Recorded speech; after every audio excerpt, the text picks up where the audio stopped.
Now we are discussing another process of project time management, which is estimate activity resources.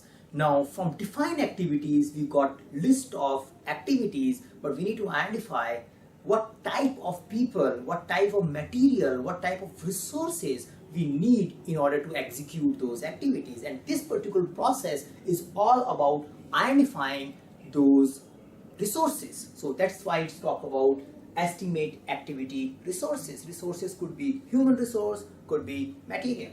So in order to identify that, first we need our list of activities, and this list of activity we also identified attributes along, because till the time we know what all activities we have to perform, we cannot estimate activity resources. So the input for this process is activity and attributes of those activities.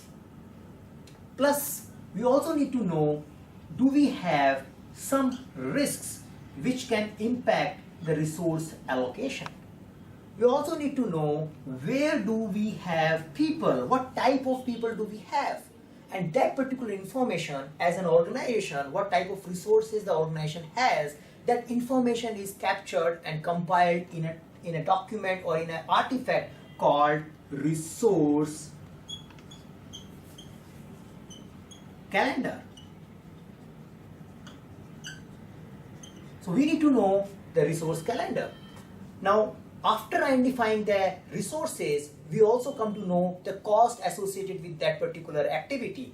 But sometimes we may have an estimated activity cost as an input. For example, we may have calculated the expected budget for that particular activity in advance. In that particular case, the allocation of resource is also governed or constrained by the budget which we have for that particular activity. So we may use an input where we have estimated cost. So we may have an activity level estimated cost.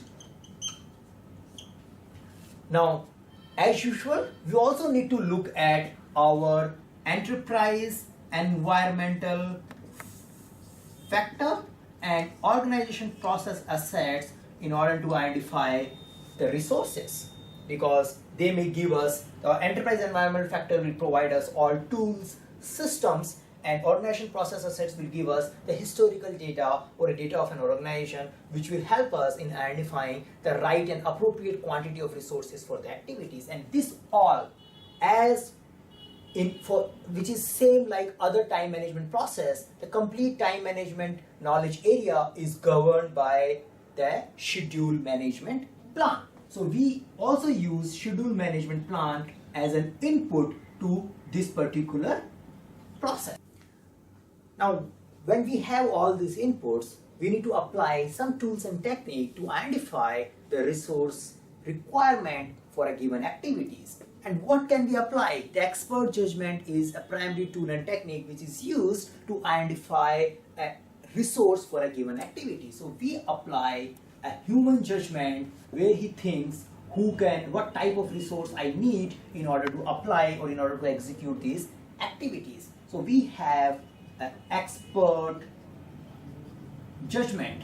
Expert judgment is one of the tool and technique which is needed for this process. The other tool and technique which we use is an alternative analysis. We try to identify, can we do with one senior developer? Can we do it with two junior developers? So we look at various alternatives depending upon our resource calendar, risks, and cost. Why we are looking all those alternatives? Because we are governed by our input. So we look at that what all the possible alternatives we have in order to finish the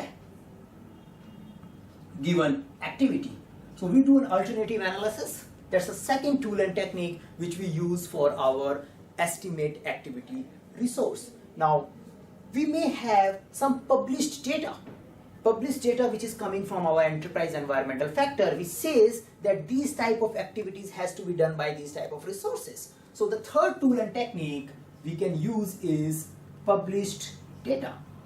The published data can come from industry, which talks about that these are the type of resources needed for a given type of work. The third tool and technique which we can apply is bottom-up estimating. Now, this technique is combined with all of these three techniques. Now, bottom-up estimation is we think of activities under a work package and we end up estimating resources at those activities level, and then we compile them or aggregate them at work package and WBS level. So this helps us in identifying resources for resources at the level of WBS or work package. So it's like we start from the bottom and then we compile it or aggregate it at the top level. The fifth tool and technique which we use in order to manage all this is project management system, because we need some tool, some software where we can feed all these inputs, where we can put our the output of our expert judgment and manage the output, which is or document or inventorize the resource requirement for an activities. So after applying these tools and techniques, we get what? We identify a resource need for an activities. So we get activity resource requirement. This is a primary output of this particular process, because we are doing all this to identify what all resource, human resource or a material resource we need in order to perform this particular activity. Now this thing can also be presented in the form of resource breakdown structure. The resource breakdown structure is a hierarchical representation of our resource need. For example, that you may have a categories, this project may have a categories like human resource and material resource. Inside the human resource, you talk about that I need designer, I need developers, I need testers. And then we talk about what type of developers you need, what type of designers you need, and we talk about quantities here. We say I need 2, I need 3, I need 4. So this helps us in presenting the resource requirement for this particular given project. And while doing all this, we may identify some of the activity attributes which we want to update in activity list. So we may update some of the project documents, like activity list, activity attributes. We may identify risks while doing all this activity. Whatever we identify, we document in a project documents.